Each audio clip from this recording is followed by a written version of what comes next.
Sabay-sabay tayo magpaka-fit and healthy. Siyempre kasama niyo po kami dito sa Pinoy MD. Happy and Healthy Saturday! Ako pong inyong kaagapay sa kalusugan, Connie Season. At mamaya, makakasama rin po natin ang ating pinagkakatiwalaang health and wellness expert plus internist na si Doc Oyi Balburias. Siyempre para sagutin ang mga ipinadala niyo sa aming mga Facebook questions maya-maya lamang. Abangan po ang lahat ng yan sa pagbabalik ng Pinoy MD. Ngayong umaga sa Pinoy MD, ma-inspire sa health and fitness routine ng mga paborito nating celebrity. Ano ang sikreto ni Alice Dixon sa pagiging young-looking? Ang health salads ni Glenda Garcia, ihahain. Favorite fitness hobby ni David Licauco, alamin. At morning fitness routine ni Sanya Lopez, abangan.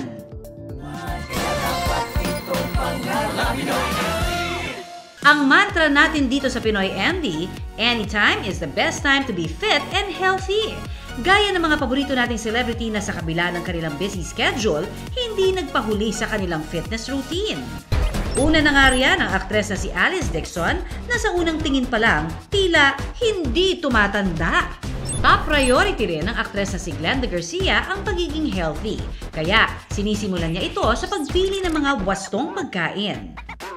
Ang pulang araw star na si David Licauco, hindi nawawala ng oras sa pag-workout.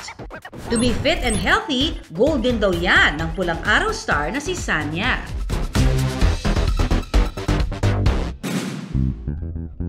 Tuwing napaparami ng kain ng prinito, ito raw ang pambawi ng mga Pilipino. Pwede rin itong pampagana o appetizer. Kung nagdidieta, ito rin ang perfect na pampabusog. Ito ang ensalada o Pinoy salad. Kadalasan itong sangkap ang dahon, gulay o prutas na pinapartneran ng dressing o sauce. Isa sa mga kilalang sangkap ng Pinoy salad ang lato o seaweed na nasa 100 piso kada kilo. Mayaman ito sa protina at mataas sa iodine na good for thyroid function. Yan ang bibida sa recipe ng Kapuso actress at suking guest natin sa Pinoy MD. Mga baon niyang recipe, mayaman sa nutrisyon. Hello mga kapuso! Nandito po ako para i-share sa inyo ang aking recipe ng Pinoy salad. Alam niyo mga kapuso, napakadali pong gawin ng recipe na ito. Masustansya, mura, at masarap. Kailangan lang ng kalahating kilong lato. 3 pirasong kamatis na good source of lycopene. 2 puting sibuyas. 6 na vitamin C rich na kalamansi at kaunting patis. Ito na po yung lato natin. Ilalagay po natin ang ating kamatis. At ang ating sibuyas. Antiviral and antibacterial.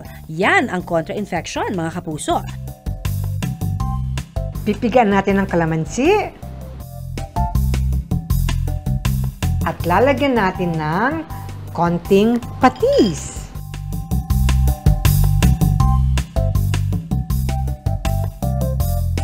Kung tulad kayo ni Glenda na mahilig sa maanghang, pwede rin itong lagyan ng kaunting sili.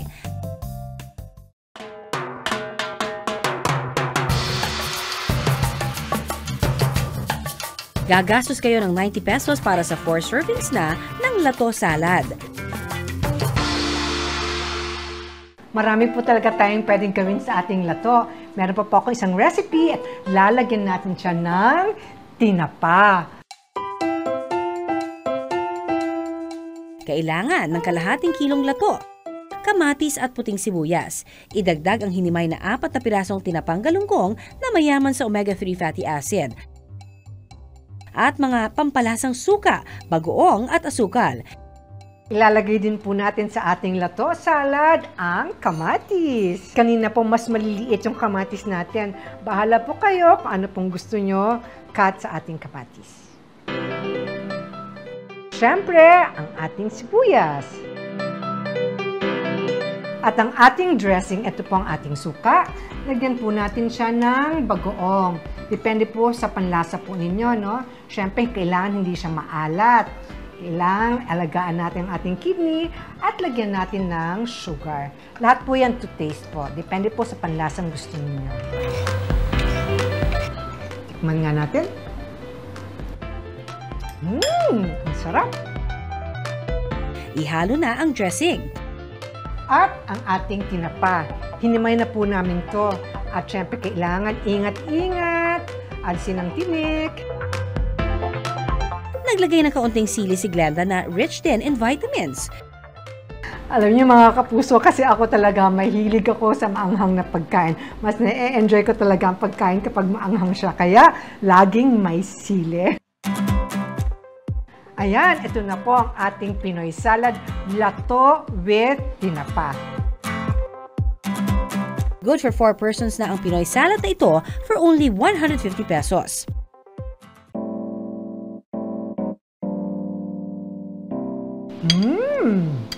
Ang sarap. Lasang-lasa mo yung parang maasim na matamis at yung tinapa. Ito namang isa na may kalamansi.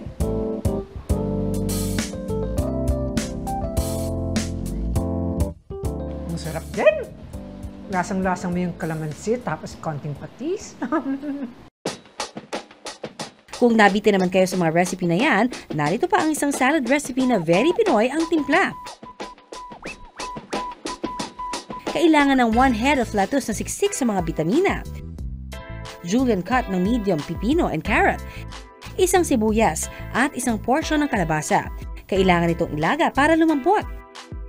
Para sa malunggay dressing, kailangan ng isang taling malunggay, half cup ng olive oil, 2 tablespoons ng cashew nuts, at isang buong maliit na bawang. At syempre, pampalasang asin at paminta.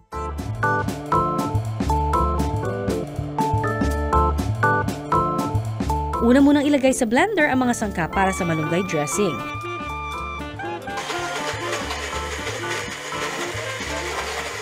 I-blend ito depende sa nais ninyong consistency. I-set aside. At pwede nang i-arrange sa lalagyan ang mga hiniwang kulay kasama ang nilagang kalabasa. Dito ibuhos ang malunggay dressing at haluing maigi.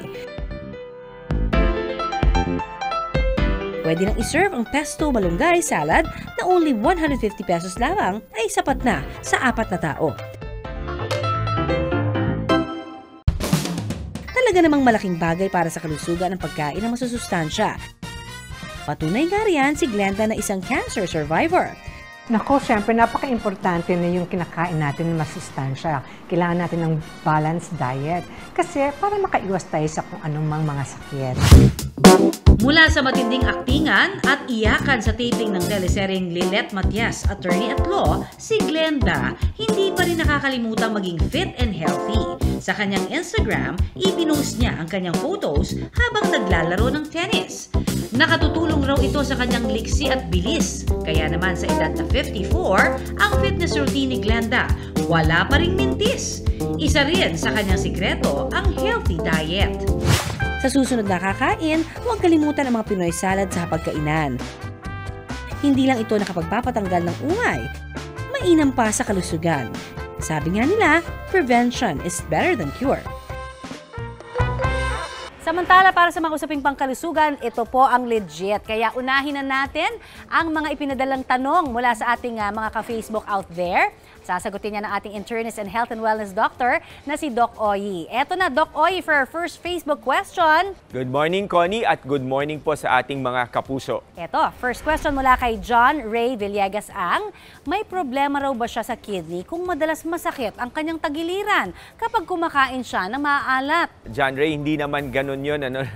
Pagkatas mo kumain ng maalat ay talagang tatama na kaagad sa kidneys. Una-una, maraming pwedeng maging dahilan bakit sumasakit ang iyong tagiliran, sa kung anumang bahagi ng parte ng katawan mo, kung saan parte yun. Pwedeng muscle lamang yan, or pwedeng sa buto, hindi naman kaagad-agad sa kidneys. Pero kung ito ay sa kidney nagmumula, unang-unang dapat natin tignan kung sakaling ikaw nga ay may bato sa bato, tapos dahil na kung madalas kang nade-dehydrate, at mahilig ka pa palang kumain ng maalat, So una mong gawin, ikaw ay magpa-examine ng ihi, So Sa isang lalaki, hindi normal na maraming dugo ang ihi. No? So kung maraming dugo sa ihi, yan, isang maaring suggestive na findings yan na kailangan nating imbestigahan kung ikaw nga ay may bato sa bato at ito ay nailalabas mo. Lalo na kung ang bato na ito ay nakabara. Ang susunod niyan, dapat ka na rin magpa-ultrasound, no? Para makita talaga sa image kung meron kang bato sa bato, gaano ito kalaki, gaano ito kadami, at kung ito ba ay nakabara.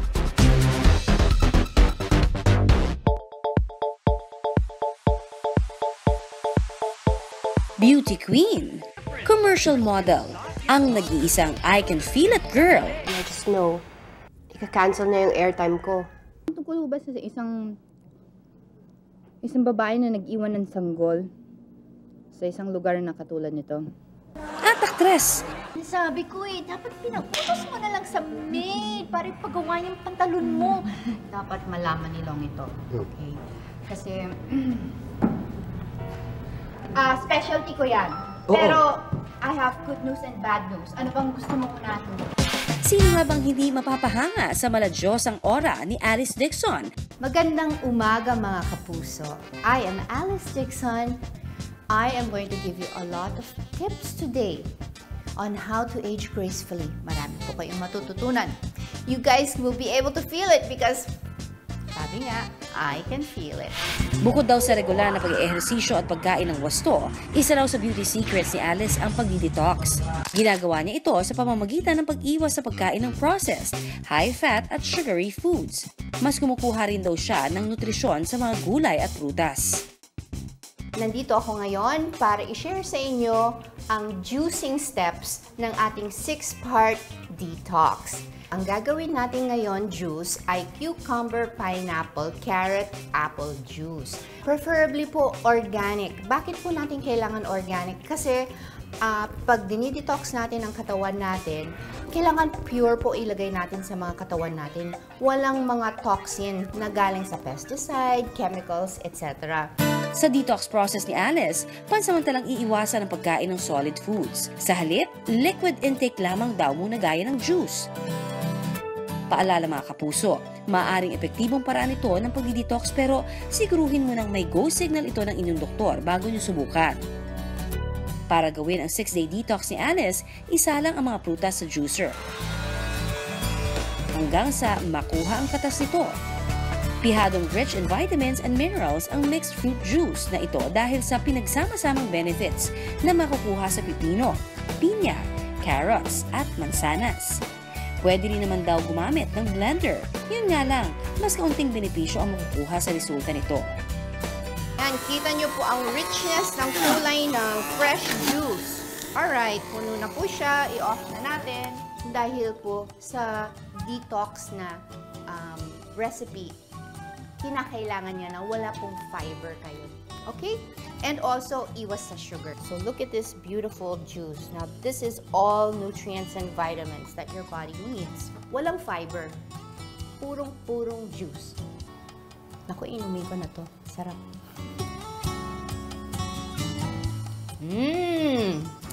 The second part of our Superfeel Detox is the cayenne lemon honey juice. Inisqueeze lamang ni Alice ang lemon, kasunod na ibinuho sa isang lagayan ang na-squeeze ng lemon juice. And like I said, pag organic yung iyong produce, yung balat nga ng lemon, napakarami din vitamins yan. So, ma-absorb ng water. Now, we're going to add the hot water. At kaunting honey. Now, the cayenne pepper is the one that gives it heat. So, you put it lang to your taste. But the stronger ang cayenne na pwede mo i-tolerate, the better. At ready na ang second juice.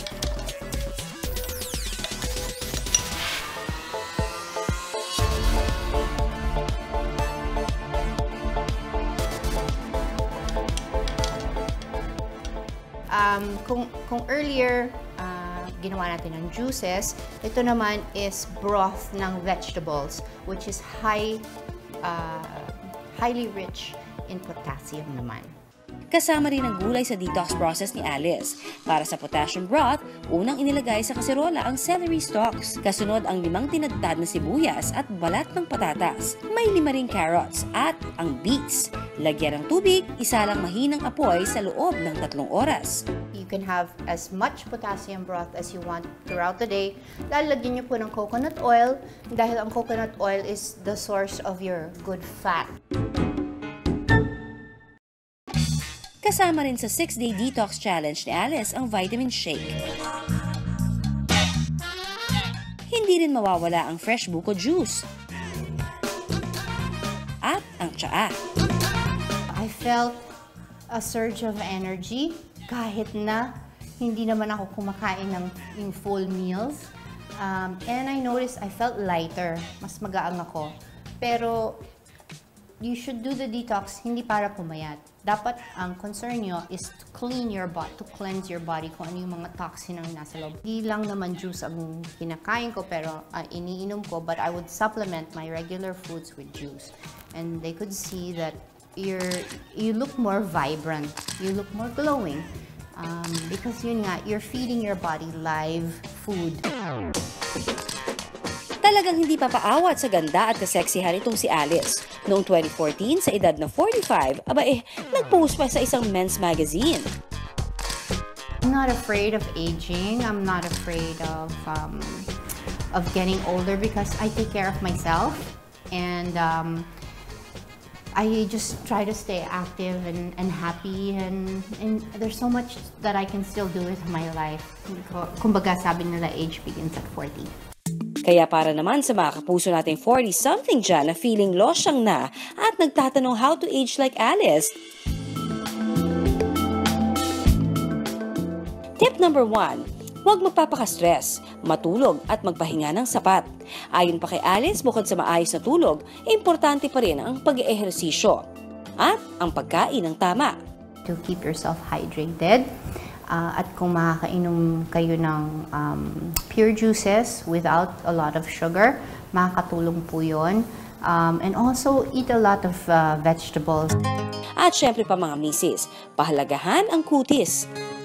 Kasi yung dumi, aside from dumi, but the makeup will go inside your pores. Then it will create bacteria. The bacteria will cause pimples. Kaya always wash your face. Even kahit wala kayong makeup, maghilamos kayo sa gabi bago kayo matulog with basic soap and water. Dagdag pa niya, maintain a positive outlook. Dapat laging good vibes. At ngayon nga, si Alice, very demure pa rin. Very classy. Hindi ba ka sa aktres ang aging? How to be you po? At kahit full-time mommy na si Alice ngayon, hindi pa rin daw niya pinalalagpas ang maging fit and healthy. She mothered. Sa kanyang Instagram post, ibinabahagi ni Alice ang kanyang regular exercise na yoga. Pati na ang kanyang pag-physical therapy. Very mindful. Kaya paalala, ang pagiging fit and healthy ang paraan para maging young-looking. Back to Doc Oy naman tayo for our next Facebook question. Doc, mula kay Lorena de la Cruz. Posible raw ba na cancerous ang bukol na nana sa matres? Lorena, when you say bukol sa matres na nana, ibig sabihin ba nito ay meron itong lamang fluid, no? Or cystic yung bukol, no? Pero hindi naman automatic na ito ay nana kaagad. Pwedeng fluid lamang ang laman nito, no? So kasi kung nana, indikasyon yon na possibility na mayroong kasamang inflammation at kung yung inflammation ay indicative din ng infection, no? Pero the only way para ma-prove natin ang anumang bukol, no, sa matres o sa anumang bahagi ng ating katawan kung ito ay cancerous, talagang kailangan gawa ng biopsy, no? So kung ito, lalo na kung ito'y maaabot, or kung gusto mo talagang malaman at talagang may risk ka para magkaroon ng cancer sa mga gynecologic organs tulad ng ovaries at uterus or cervix, may mga cancer markers na ginagawa or eksaminasyon sa dugo, at kung ito ay mataas, yon, isang pwedeng kumpirmasyon yon na ikaw nga maari ay merong cancer, no? Pero hindi lamang yon makukuha sa imaging test or sa pagtitingin sa itsura ng bukol. Ang Ang brilyante ng lupa sa pangangalaga ni Sangre Danaya, muli niyang binigyang buhay sa remake ng hit fantaserye na Encantadia. Tatagdagan mo lang yung mga kasalanan. Hipuso ko sa'yo, Abby. Sa galing ng kanyang pag-arte at sa swabing galaw niya sa mga maaksyong eksena, nabighani ng Diyosang ito ang maraming manonood. Kahit pa ito ang kauna-unahang major role na kanyang ginampanan. Bukod sa pag-arte niya bilang tagapangalaga ng brilyante ng lupa, kapansin-pansin din na ang katawang panlupa ng aktres na si Sanya Lopez, fit and sexy. Upang ma-achieve ang flat tummy at mag-goodbye sa bilbil, hindi daw kailangan ng kakaibang kapangyarihan. Ang dapat, tamang ehersisyo at diet. Meron akong workout, like kahit papano, kahit 10 minutes sa treadmill, at least 10 minutes meron. And then, of course, meron rin akong mga like pagkain, ganyan. So, medyo pagdating sa carbs, medyo nileles ko yun. Sa umagang ito, goal ni Sanya na matulungan tayo na maiwasan rin ang pagkakaroon ng bilbil. Ngayon, kasama ko si Coach JM para turuan niya tayo kung paano magkaroon ng flat na tummy. So, Kuya JM, ano bang may tuturo mo sa amin? Ano meron ngayon? Ang gagawin is para ma-enhance yung food level ni Sanya, para makuha yung tamang proper form ng bawat workout. Ang Jacob's Ladder para sa joint and lower back niya. Makatutulong ang exercise na kung tawagin ay Jacob's Ladder upang makatunaw ng taba sa katawan. Epektibo rin daw ito sa pagpapalakas ng joints at lower back. Sa paggawa nito, para kang umaakyat ng hagdan ng tuloy-tuloy sa loob ng 1 minuto. Ulitin ito ng 3 beses. Kunyari, wala kang time para mag-workout sa labas o mag-gym sa labas. So, pwede kang gamitin mo yung hagdan nyo sa bahay o kaya hagdan doon sa kapitbahay nyo. Matapos magpatunaw ng taba, oras na to work that core at gawing abs ang tabs o taba sa tiyan. Para sa tuning ng upper part ng core, ginawa ni Sanya ang sit-ups.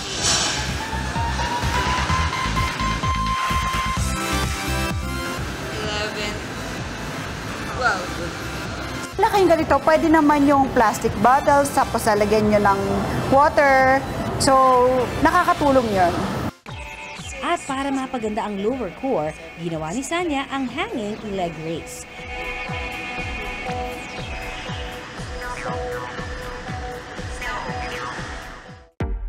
Upang mas mapatibay ang tiyan, 3 ulit na ginawa ni Sanya ang planking. 30 seconds ang dapat itagal sa bawat ulit ng exercise na ito. Sabi nila, di ba, minsan wala akong gamit eh. Minsan dahilan lang yun. Kasi sometimes, pwede mo itong gawin, di ba? Kung wala akong ginagawa, habang nanonood ka ng paborito mong teleserye, di ba? So, nag-enjoy ka na sa pinapanood mo, nag-enjoy ka pa at nagiging healthy ka pa, di ba? Ang madalas na ehersisyo, sinasamahan din daw ni Sanya ng tamang dieta. Mula sa pagganap bilang palabang Danaya sa Encantadia, malaking eskandalo para sa ating pamilya itong mga ginagawa ninyo. to mata-mata acting realness bilang Teresita Borromeo sa Pulang Araw.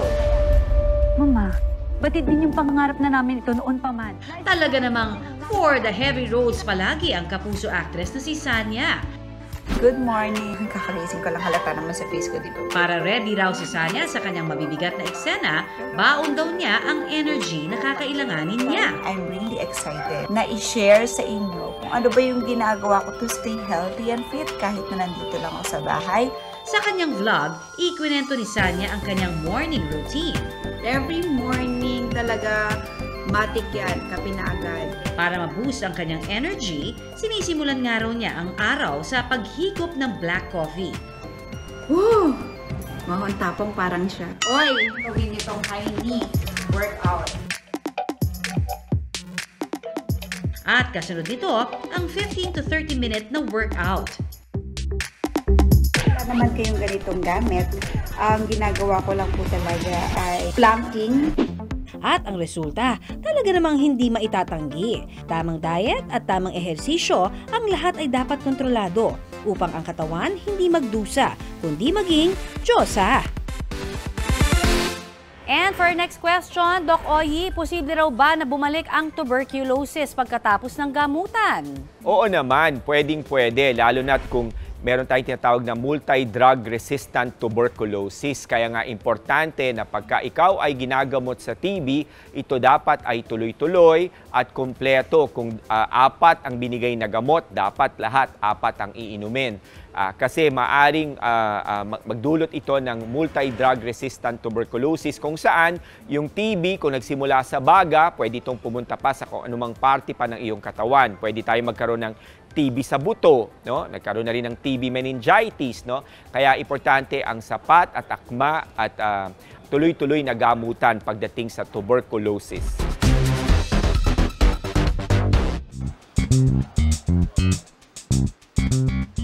Ang pagiging fit and healthy daw niya ang nagbukas ng pinto sa mundo ng showbiz para sa chinito hunk na si David Licauco. Nagsimula ang modeling career niya nang ma-discover siya ng isang talent scout sa Boracay.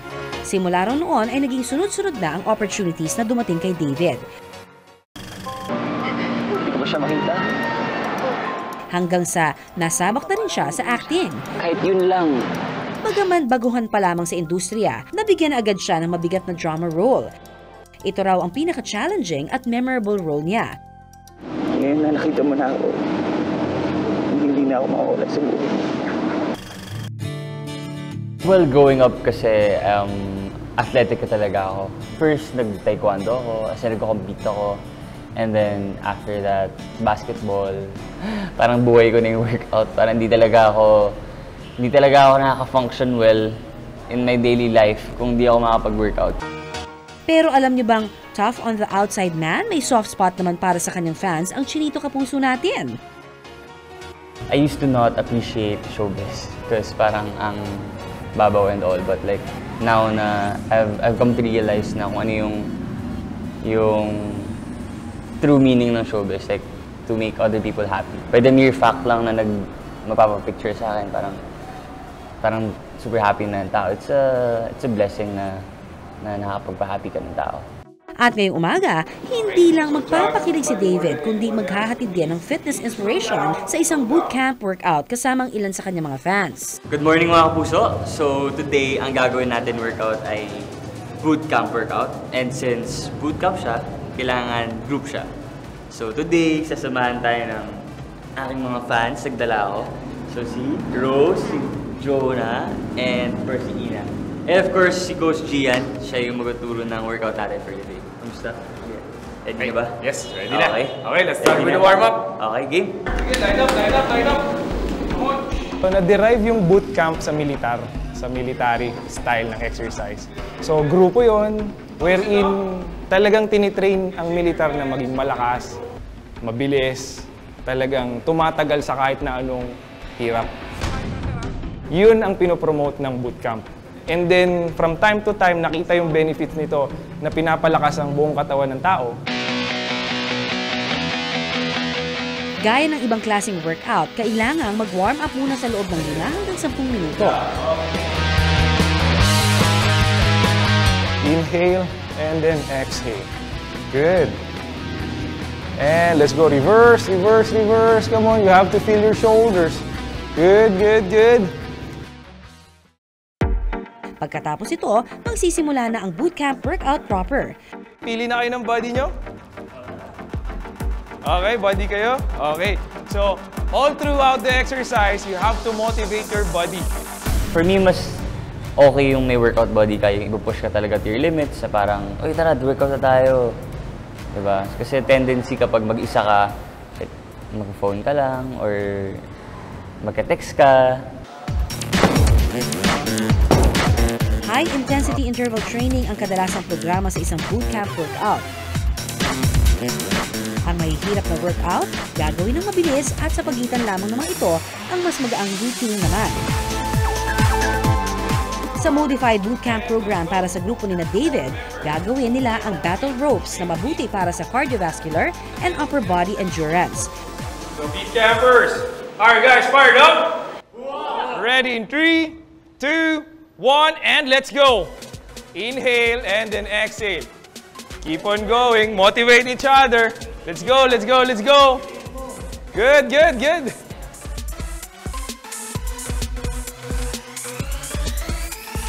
5, 4, 3, 2, and rest.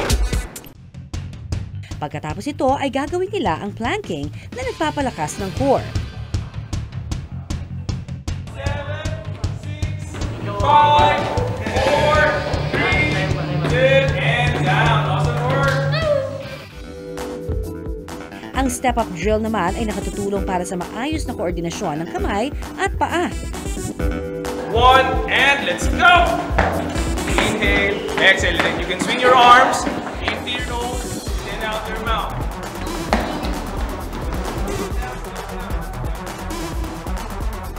Good. Last 10, 9, 8, 7, 5, 4, 3, 2, and 1. High five.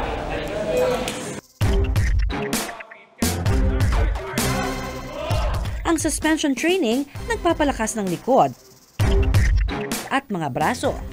3, 2, and 1. Awesome work. Kaya mo mag-push up? Oh, nakaluhod lang, nakaluhod. On your knees. Yan, okay lang yan. Okay? Ready? Push-ups. High prone position. Okay, ready? 3, 2, 1, and let's go! Ginawa namang mas challenging ang modified push-up na ito gamit ang Bosu ball. Makatutulong itong mapalakas ang chest, muscles, arms, shoulders, and core. 2, and 1. Kinaya mo. Good job. At ang huli ay ang ball slam na napapalakas naman ang ating buong katawan at matutulungan ang muscles na ginagamit natin sa pagbubuhat. 3, 2, 1, and let's go! Good, good, good. Inhale, exhale. Pag nasa fitness bootcamp kayo, it's all about motivation. It's all about support. So, no one works out alone. So, if you will succeed, everybody will succeed. So, ganun talaga yung spirit ng fit camp namin. Si David, nakikita niya yung mga kasama niya. Hindi pa makasabay sa kanya na maayos. Minomotivate niya. Konting push niya lang, tuloy-tuloy pa rin yung body niya. Siyempre, hindi rin mawawala ang cool down para sa muscle recovery.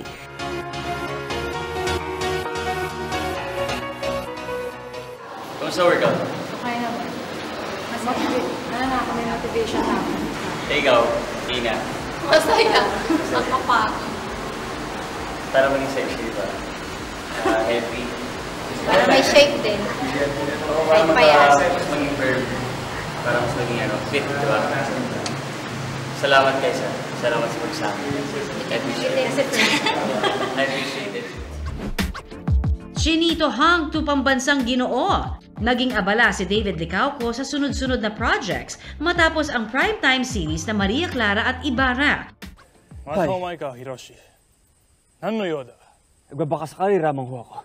At ngayon, muli siyang napapanood gabi-gabi bilang Hiroshi Tanaka sa teleseryeng Pulang Araw. Idagdag pa ang kabi-kabilang business. Okay ba? Sarap. Thank you, my pleasure. Kahit busy ang schedule ni David, health is wealth pa rin. Sa kanyang Instagram, tuloy pa rin ang kanyang workout. Basketball ang paraan ngayon ni David para mapanatiling fit and healthy. Para kay David, hindi lang healthy body ang nakukuha niya sa pag-eehersisyo. Nahuhubog din daw ang magiging disiplinado niya dahil dito. Kaya payo niya mga kapuso, simula na ang active lifestyle. Dahil kapag nakasanay nito, higit pa sa magandang pangangatawan ang magiging benepisyo. Last but not the least, Doc Oyi, ito ang tanong mula naman kay Ray R. Ilan po bang tasa ng kape ang pupwede sa isang araw? Ray R, alam mo, hindi lang tasa ng kape ang dapat mong tanungin. Importante din kung kailan ka umiinom at anong oras ang umiinom ng kape. No? So kasi pag ito ay lumalagpas ng after ng 2 o'clock ng hapon, talagang makakaapekto na yan sa iyong tulog. Pagdating sa tasa ng kape, depende yan. May mga tao kasi na tinatawag nating fast metabolizer, no? Katulad ko, kahit uminom ako ng 3 tasa ng kape, hindi naapektuhan ang aking tulog. No? Pero merong iba naman, kung slow metabolizer sila, minsan hindi pa nila nauubos ang 1 tasa, nagkakaroon na sila ng palpitasyon. Pero a healthy way to drink coffee is maybe 1 to 2 cups of coffee. No? Kasi pag sobra din ang caffeine sa ating katawan, makakaapekto to sa balanse ng ating hormones, lalong-lalo na sa ating thyroid hormone. Thanks so much, Doc Oy, sa pagsagot sa lahat ng ating mga ka-Facebook dyan na nagpadala ng inyong mga katanungan. Keep them coming till next week dahil malay ninyo, di ba? Masagot na naman ang ating mga doktor ng bayan ang inyong pong mga katanungan for next week. Abangan yan! Samantala, nakaisang oras na naman po tayo mga kapuso ng masaya at makabuluhang kwentuhang pangkalusugan. Siyempre, lagi ho kayong tumutok sa amin tuwing 6 in the morning till 7 a.m. every Saturday morning. At siyempre, ito pa rin po ang inyong kaagapay sa kalusugan, Connie Season. Siyempre, kasama ang mga doktor ng bayan na nagpapaalala na iisa lamang ho ang ating katawan, kaya dapat lamang natin itong pangalagaan. At ako naman po si Doc Oy, ang inyong health and wellness doctor. Tandaan, unahin ang kalusugan at lagi pong tumutok tuwing Sabado ng umaga dito lang sa nag-iisang tahanan ng mga doktor ng bayan. Ito po ang Pinoy MD.